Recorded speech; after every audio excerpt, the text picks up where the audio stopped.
रब्बे कदीर कल भी हय्यो कय्यूम था, आज भी हय्यो कय्यूम है। फिलिस्तीन को उजड़ता हुआ देख रहे हैं, मस्जिद अक्सा की पामाली देखकर जो जीना था जी लिया, जो रब ताला ने ईमान की जिंदगी दी वो जी लिया, अब तो नहीं बच सके। अरे चंगेज भी हिलाक हो गया, हलाकू भी बर्बाद हो गया, तो 5 साल की नशेड़ी हुकूमतों को सय्यिदुल इंसी वल जान व अला आलिहि व अस्हाबिहि ज़िल खैर वल इहसान, अम्मा बाद, फ़अऊज़ु बिल्लाहि मिनश शैतानिर रजीम, बिस्मिल्लाहिर रहमानिर रहीम। हुवल्लज़ी अरसला रसूलहु बिल हुदा व दीनिल हक़ लियुज़हिरहु अलद्दीनि कुल्लिहि, सदक़ल्लाहु मौलानाल अज़ीम व बल्लगना रसूलुहुन नबियुल अमीनुल मतीनुल मुख्तारुल करीम व नहनु अला ज़ालिका मिनश शाहिदीन व शाकिरीन वल हम्दुलिल्लाहि रब्बिल आलमीन। लेकिन आग में इब्राहिम अलैहिस्सलाम को जिंदा रखता है, जिंदा सलामत रखता है वो रब्बे कदीर कल भी हय्यो कय्यूम था, आज भी हय्यो कय्यूम है, हमेशा से जिंदा, हमेशा जिंदा रहेगा। ये अकीदा है हमारा। बस मेरे अजीजों, मैंने जो आयत पढ़ी है वो यकीन तुम्हारे दिलों में डाल कर जाना चाहता हूं। कभी ये मत समझना कि हमारे उखड़ जाने के दिन आ गए, हमारे फना होने के दिन आ गए, हमारे खत्म होने के दिन आ गए। हाशा कल्ला बिल्ला तल्ला, कभी ऐसा नहीं होगा, कभी ऐसा नहीं होगा। इस्लाम तेरी नब्ज न डूबेगी हश्र तक, तेरी रगों में रवा खून है 4 यार का, तेरी रगों में रवा खून है 4 यार का। और इसीलिए आज के इन हालात में रोजाना लोग गज्जा की खबरें देख रहे हैं, इजराइल की खबरें देख रहे हैं, फिलिस्तीन को उजड़ता हुआ देख रहे हैं, मस्जिद अक्सा की पामाली देखकर रोते भी हैं, गिड़गिड़ाते भी हैं, नर्वस भी होते हैं। ये सब मुसलमान होने के तो हक है।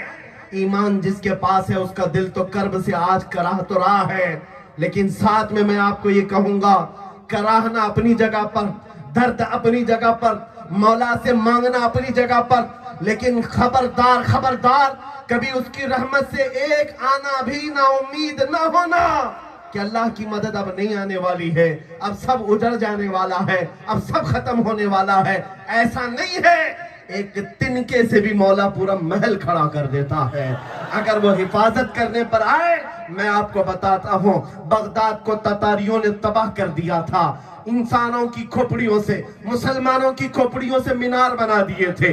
दरियाए दजला का पानी पूरा मुसलमानों के खून से लाल कर दिया था ततारियों ने। जहां से गुजरते घोड़े के टाप पूरे खूनों में होते थे, खून में डूब जाया करते। इन हालात में बगदाद में कहीं कोई मुसलमान चेहरा तक नजर नहीं आता था। वो बगदाद जो मरकज इल्म था, वो बगदाद जो मरकज हदीस था, वो बगदाद जो मरकज तफसीर था, उजड़ गया था, तबाह कर दिया गया था, ईंट से ईंट बजा दी गई। 300 साल 400 साल पुरानी लाइब्रेरियां आने वाहिद में जला दी गई, जलाकर खाक कर दी गई हलाकू के जमाने में। अब मैं आपको बताता हूं, ततारियों ने हमला तो किया था, लेकिन जानते हो आप, इन तमाम हालात के हो जाने के बावजूद एक दिन ऐसा आया, दरबार में बादशाह अपने दरबारियों के साथ बैठा है, कुछ मुसलमान कैदियों को गिरफ्तार करके लाया गया है, जो उलमा थे, हाथों में जंजीरें बंधी है, पीठ पर बांध करके उनको जमीन पर लिटाया गया है। हालात कंपेयर करके सोच लेना, आज मैं बात कर रहा हूं आपसे, आज मैं बात कर रहा हूं, इससे पहले भी हालात खराब हुए हैं, लेकिन मौला करीम किस तरह से इस दीन को बचाता है।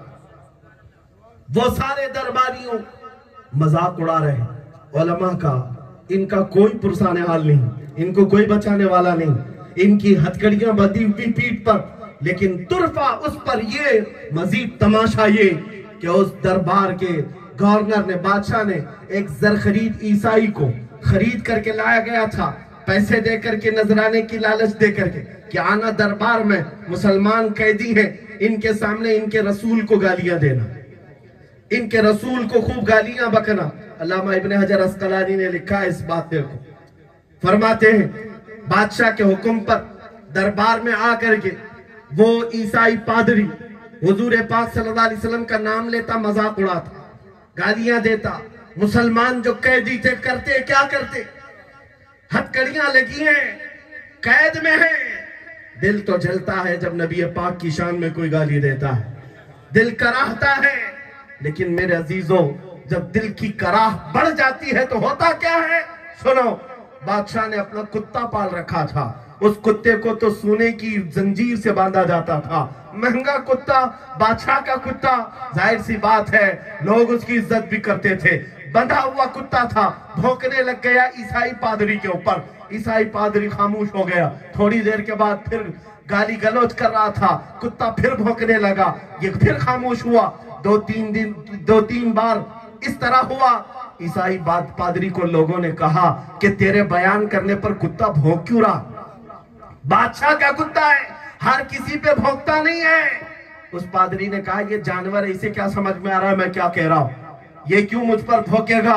वो अपना बयान जैसी ही तीसरी मर्तबा जारी किया, जंजीर तोड़कर कुत्ता बाहर निकल आया। कुत्ता बाहर निकल कर आया और एक आने वाहिद में उस ईसाई पादरी के सीने पर ऐसा हमला किया कि चाक करके उसको दो टुकड़ों में बदल दिया। और दरबार में मौजूद लोगों पर ऐसी हैबत तारी थी, मुस्तफा की शान में गालियां देने वाले को कुत्ता फाड़ कर रख दिया। और उस कुत्ते की हैबत को देखकर एक दो नहीं, हजारों दरबारियों ने मेरे नबी का कलमा पढ़ा।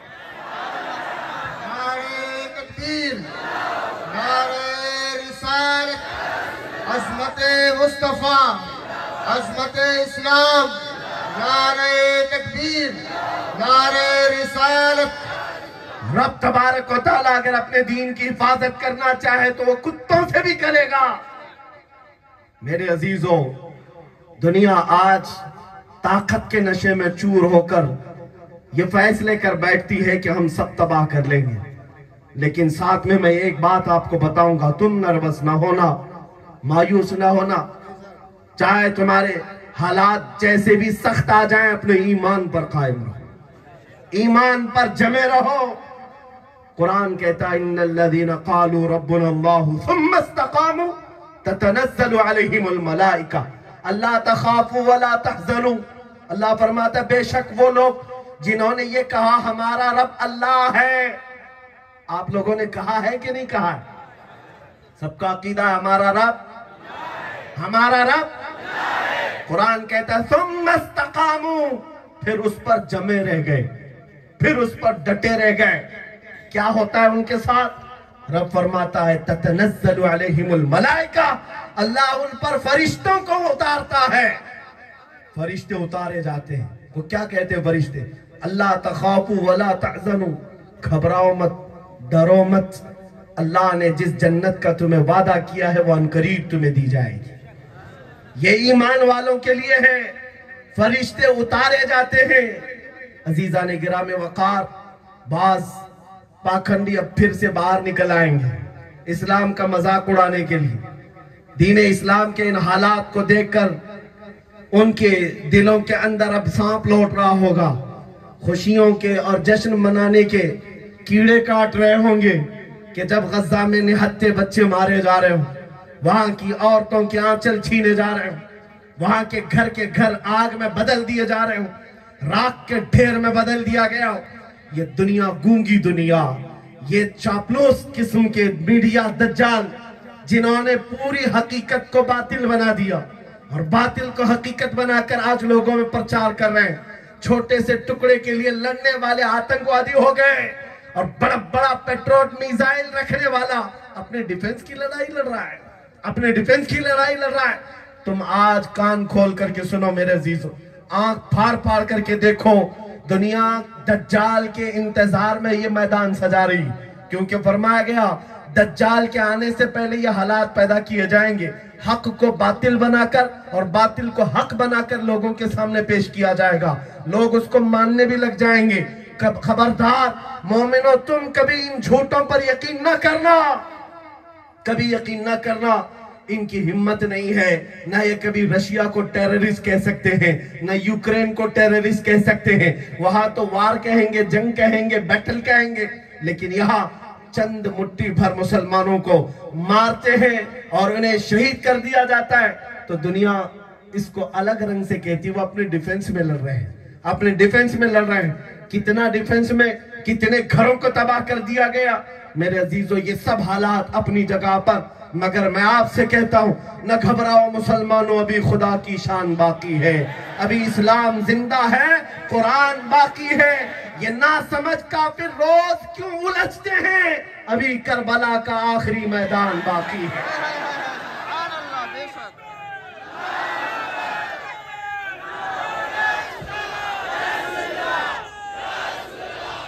इन्हें क्या पता है, ये ना समझ काफिर रोज क्यों उलझते हैं। हमारा बच्चा बच्चा जानता है, अभी करबला का आखिरी मैदान बाकी है। जो हुसैनी होगा वो इन हालात से भागकर अपने दीन की और अपने ईमान की समझौते में जिंदगी गुजारने की कभी कोशिश ना करेगा, बल्कि अपना अकीदा और अपना मसलक ये बनाओ, जो जान मांगो तो जान दे दे, जो माल मांगो तो माल दे दे, मगर ये हमसे कभी ना होगा नबी का जाहो जलाल दे दे। ये चिंगारियां हमारे पास भी आने वाली हैं। जो आग तुम बहुत दूर बैठकर देख रहे हो, आज इस आग की चिंगारियां बहुत करीब हैं, जो आने वाली है। लेकिन मेरे अजीजों, इससे बड़ी आग आए झुलसाने वाली, लेकिन तुम्हारा अकीदा ये होना चाहिए, हजारों ताकतें तुम्हारे पास, खुदाए कदीर व जब्बार हमारे साथ, खुदाए कदीर व जब्बार हमारे साथ। आपको पता है, जब सिद्दीक अकबर रज़ी अल्लाह ताला हुजूर पाक सल्लल्लाहु अलैहि वसल्लम के साथ हिजरत कर रहे थे, मक्का से निकले, मदीने जाने का है, लेकिन जाने से पहले गारे सौर में 3 दिन तक क़याम किया। ये गारे सौर का है, एक ऊंचा पहाड़, 5000 फीट ऊंचा पहाड़, उसके ऊपर एक गार है जिसमें सिर्फ 2 ही लोग बैठ सकते हैं। पूरा वाकया आपको मालूम होगा, बार बार आप उलमा से सुनते होंगे। उस वक्त हजरत अबू बकर और हुजूर पाक सल्लल्लाहु अलैहि वसल्लम की तलाश में पूरे मक्का के लालची लोग घूम रहे थे।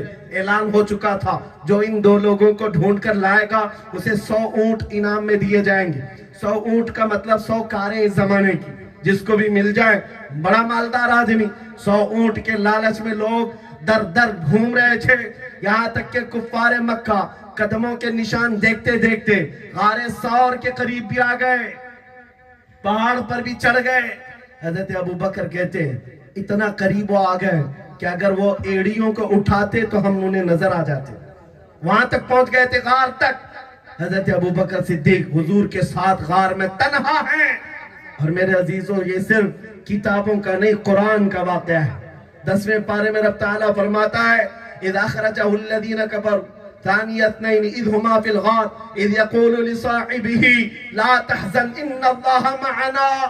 याद करो उस वक्त जब काफिरों से निकल करके मेरे आका तशरीफ लाए थे, हबीब तशरीफ लाए थे और गार में मौजूद थे। अल्लाह ने कुरान में भी इसको बयान फरमाया। हज़रत अबू बकर हुजूर से क्या कहते, तवज्जो, कुफ्फार आ गए, एड़ियां उठाते तो हुजूर भी दिख जाते, सिद्दीक अकबर भी दिख जाते। उस वक्त डर कर हजरत अबू बकर सिद्दीक ने घबराहट में यूं कहा, या रसूल अल्लाह सल्लल्लाहु अलैहि वसल्लम, अब क्या होगा? ये सारी जमात आ गई हमारा पीछा करते हुए, ये कत्ल का मंसूबा बनाए हुए हैं। तब नबी मुकर्रम सल्लल्लाहु ताला अलैहि वसल्लम का इत्मीनान काबिले दीद था, हुजूर का इत्मीनान काबिले दीद था। सिद्दीक अकबर के सीने पर हाथ मारा और कहा, ला तहज़न इन्नल्लाह माना, घबरा मत, अल्लाह हमारे साथ है।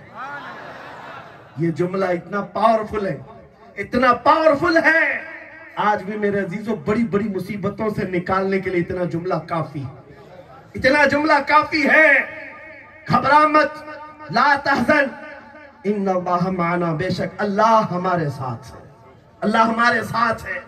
अजीज़ान गिराम वक़ार, आज मैं आपसे पूछता हूं, अल्लाह हमारे साथ है का अकीदा क्या सिर्फ 1400 साल पहले वालों के लिए था या फिर आज के लिए भी है? हमारे साथ अल्लाह है या नहीं? अगर तुम्हारा ये अकीदा नहीं है तो फिर किसके नाम पर सजदे करते हो, किसके नाम पर मस्जिदों में दौड़े दौड़े भागते हो? तुम्हारा अकीदा है अल्लाह हमारे साथ है। और मेरे अजीजों, सब कुछ दुनिया ही नहीं, सब कुछ ये दुनिया ही नहीं। जो बड़ी बड़ी ताकतों वाले हैं वो भी अपनी जिंदगी के ऐश गुजार करके निकलने वाले हैं। वो भी आखिरत के सफर पर जाएंगे, हम भी जाएंगे। असल तो जिंदगी उस वक्त शुरू होगी जब मैदान महशर में हम खड़े होंगे अपने नबी के साथ। उस वक्त देखना होगा अर्श हक है मसनद रिफात रसूलुल्लाह की। देखनी है हश्र में, देखनी है हश्र में इज्जत रसूलुल्लाह की। वो वक्त आएगा सब कुछ दुनिया नहीं, ताकत के बलबूते हमारी गर्दनों पर कोई कुर्सी बिछा भी लिया, कितने साल बिछाएगा, कितने साल हुकूमत करेगा? एक दिन तो उसे भी खत्म होना है। जब नमरूद नहीं बचा, फिरौन नहीं बचा, कारून को उसकी दौलत न बचा सकी, शद्दाद को उसकी बनाई हुई जन्नत न बचा सकी, हामान नहीं बच सका, बड़े बड़े ताकतवर नहीं बच सके, अरे चंगेज भी हिलाक हो गया, हलाकू भी बर्बाद हो गया, तो 5 साल की नशेड़ी हुकूमतों को जाने में देर नहीं लगे। इतने बड़ी बड़ी ताकतें जो ये सोचती थी हमेशा कि सब कुछ हमारा है। आपको पता है चंगेज के जमाने में, चंगेज एक नाम तारीख में सर्च करके देख लेना, लेकिन उसकी कब्र आज तक पता नहीं कहाँ है। और रौब दबदबा ऐसा कि जिस तरफ से गुजर जाए अपनी लाखों की फौज से कौम को, बस्तियों को रौंदते हुए, तबाह करते हुए चले जाए। तन्हा वो एक आदमी है जिसकी हुकूमत में 50 लाख इंसानों का कत्ल हुआ। इतना बड़ा कातिल, 50 लाख इंसान कोई माने नहीं रखते, बल्कि वो ये कहता कि इंसान का खून ना देखो तो मैं खाना नहीं खाता। जो इंसानों के खून का ऐसा लालच, आपको पता है उसका आखिरी वक्त था ये। लेकिन कैसा बना आखिरी वक्त? तकरीबन 300 के करीब मुसलमान गिरफ्तार करके लाए गए थे और उनको मैदान में खड़ा किया गया था। ये सब हालात मैं आपको क्यों बता रहा हूं, आप पढ़े लिखे लोग हैं, समझ जाएंगे, समझ जाएंगे।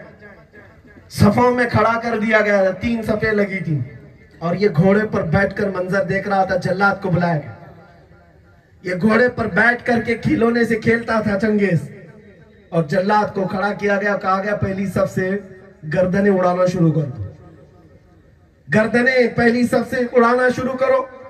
जल्लाद हुक्म की तामील करते हुए गर्दनें मार रहा था। पहली सफ में एक बूढ़े मियां खड़े थे, वो जल्दी से दूसरी सफ में चले गए।